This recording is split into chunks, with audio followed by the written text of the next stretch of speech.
praktisi hukum kondang, Deolipa Yumara, kembali menyita perhatian publik dengan analisis hukumnya yang tajam.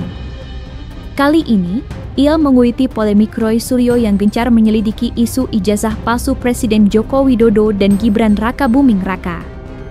Deolipa Yumara menilai, manuver Roy Suryo ini justru berpotensi menjerat dirinya sendiri dalam delik pidana serius dengan ancaman hukuman melebihi 5 tahun penjara. Dalam keterangannya, Deolipa Yumara memaparkan 5 sisi hukum yang ia lihat berpotensi menjadi bumerang bagi Roy Suryo. Dan berikut 5 sisi hukum kasus Roy Suryo berdasarkan analisis Deolipa Yumara versi Cumi Top 5.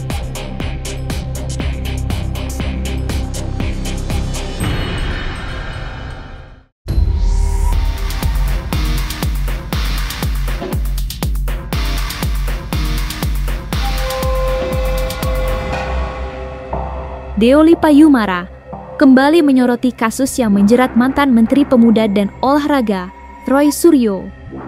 Menurut analisis Deolipa, Roy Suryo memiliki posisi yang sangat sulit untuk lolos dari jerat pidana, khususnya terkait kasus dugaan pencemaran nama baik dan pelanggaran Undang-Undang Informasi dan Transaksi Elektronik yang melibatkan Presiden Joko Widodo.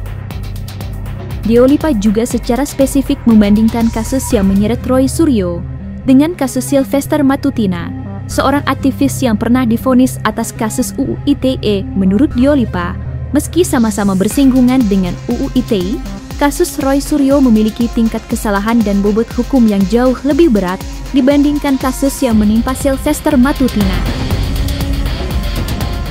Jadi kemungkinan ditahannya untuk kasus Roy CS ya, karena Roy CS ini kan ada juga pasal-pasal yang memberatkan juga ya. Selain pencemaran nama baik, ada juga pasal dalam Undang-Undang ITE yang memberatkan. Jadi Roy Suryo, Dr.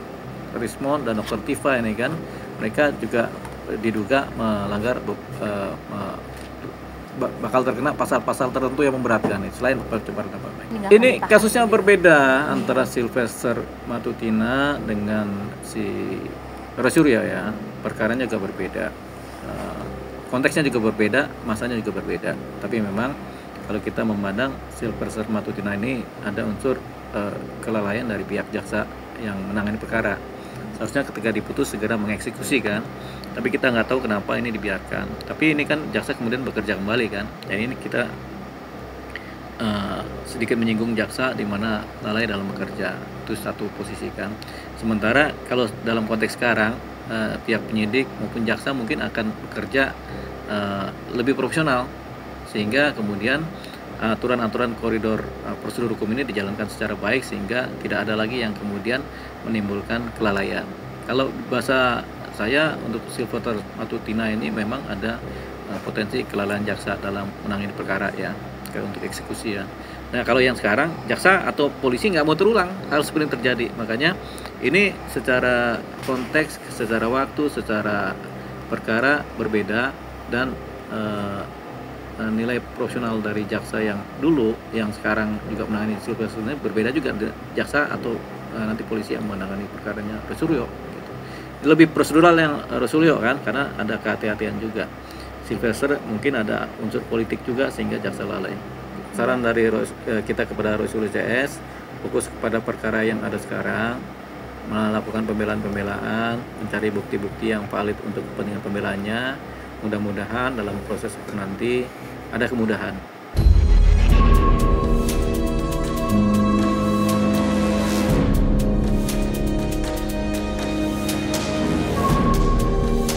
Menurut analisis Deolipa, Roy Suryo tidak hanya terancam hukuman penjara biasa, namun berpotensi dikenakan sanksi pidana berat dengan ancaman hukuman di atas 5 tahun penjara.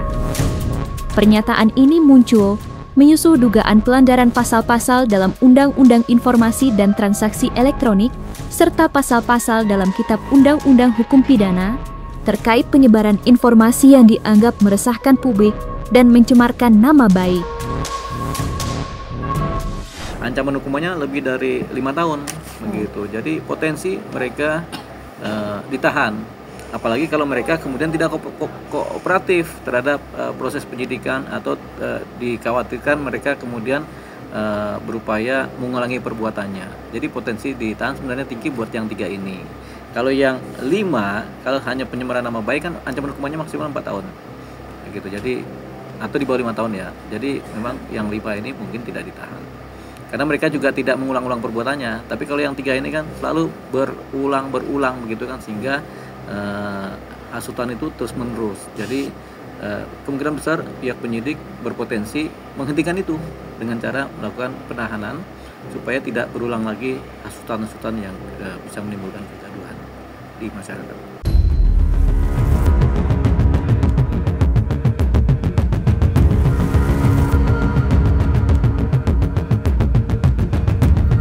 Deolipa secara terang-terangan menyebut hukuman yang menanti Roy Suryo tersebut dapat bersifat ganda atau berlapis. Selain ancaman hukuman penjara, Roy Suryo juga berpotensi besar dikenakan sanksi denda uang yang tidak sedikit. Ya, Deolipa menjelaskan, potensi denda uang ini didasarkan pada pasal-pasal yang digunakan dalam penjeratan hukum terhadap Roy Suryo, terutama yang berkaitan dengan Undang-Undang Informasi dan Transaksi Elektronik dan dugaan pencemaran nama baik. Kita nggak tahu ada denda atau tidak ya, tapi yang jelas hampir kebanyakan undang-undang yang sekarang yang modern di Indonesia ini kadang-kadang hukuman pidana itu dibarengi dengan denda uang. Jadi kita nggak tahu kedepannya bagaimana. Kalau itu hanya wilayah hakim yang akan memutuskan itu apakah perlu denda apa tidak. Ancaman hukuman karena kan ada beberapa lapis pasal kan, jadi berpotensi di atas 5 tahun. Kalau di atas 5 tahun dengan undang-undang ITE itu berpotensi ditahan. Kalau di bawah 5 tahun? Ya, kan undang-undang mengatur yang di bawah 5 tahun itu biasanya tidak ditahan gitu. Tapi nanti tergantung penyidik yang berwenang, karena ada pasal-pasal tertentu yang walaupun di bawah 5 tahun juga tetap ditahan. Misalnya pasal penipuan, penggelapan, kemudian pasal penganiayaan, itu kan tetap ditahan.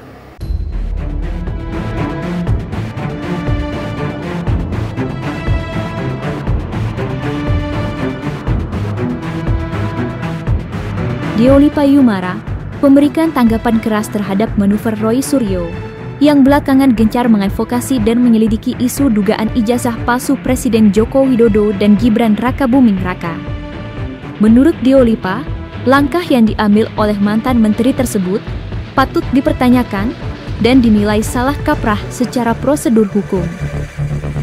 Deolipa menegaskan bahwa tindakan Roy Suryo yang seolah-olah mengambil alih peran penegak hukum dalam menyidik atau menyelidiki adalah hal yang tidak dibenarkan dalam sistem hukum Indonesia. Dalam analisis Deolipa, jika Roy Suryo memiliki bukti kuat, seharusnya ia melaporkannya secara resmi kepada pihak berwajib, bukan melakukan penyidikan sendiri, yang hasilnya kemudian disebarkan ke publik.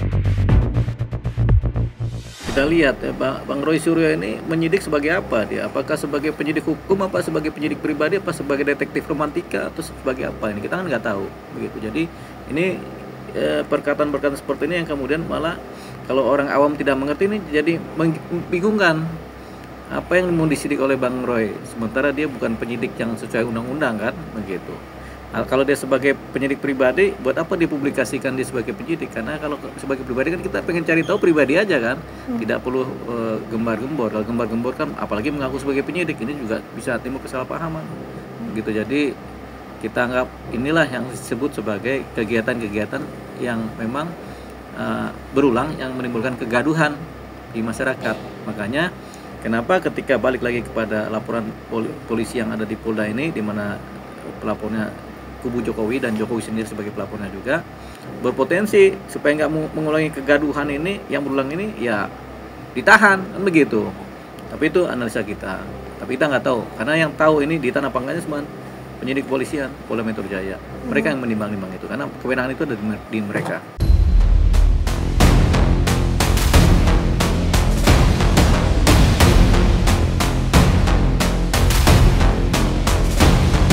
Deolipa secara terbuka menilai Roy Suryo tidak bersikap kooperatif dan bahkan menyinggung soal etika berperkara yang seharusnya dijunjung oleh seorang figur publik.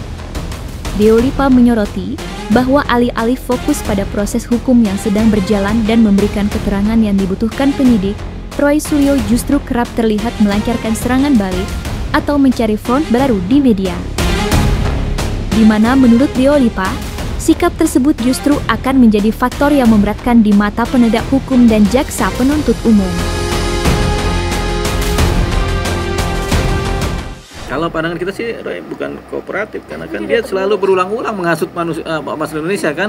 Apanya yang kooperatif gitu. Jadi nggak ada kooperatif. Jadi pertanyaannya nggak masuk, soalnya orangnya sendiri sampai sekarang masih, sampai tadi pagi juga masih menghasut masyarakat kan. Jadi apanya kooperatif kan gitu. Maksudnya kooperatif ini mulu kalau dipanggil nggak ya pernah. Kalau itu kan bukan kooperatif secara lengkap ya. Di kooperatif ini dalam perkaranya itu dia tidak mengulangi perbuatannya, kemudian dia kooperatif datang ke panggilan polisi gitu kan unsur-unsur kooperatif termasuk itu tidak mengulangi perbuatannya. Jadi begini, ada orang mencuri, diproses dia karena diduga mencuri, tapi karena dia dipanggil, dia datang, apakah itu kooperatif? Belum tentu. Tapi kalau dia tetap mencuri terus kan berarti nggak kooperatif. Sama juga begitu polanya.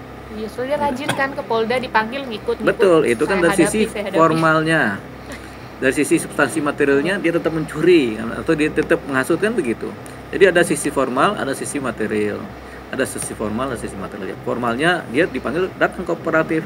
Tetapi sisi materialnya dia tetap aja melakukan tindak pidana kan begitu.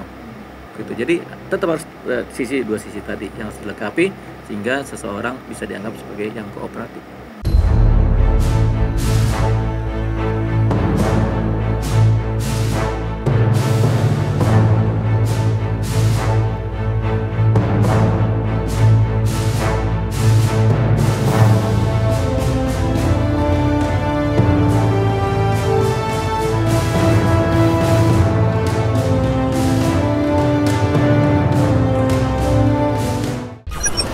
One, two, three, four, five.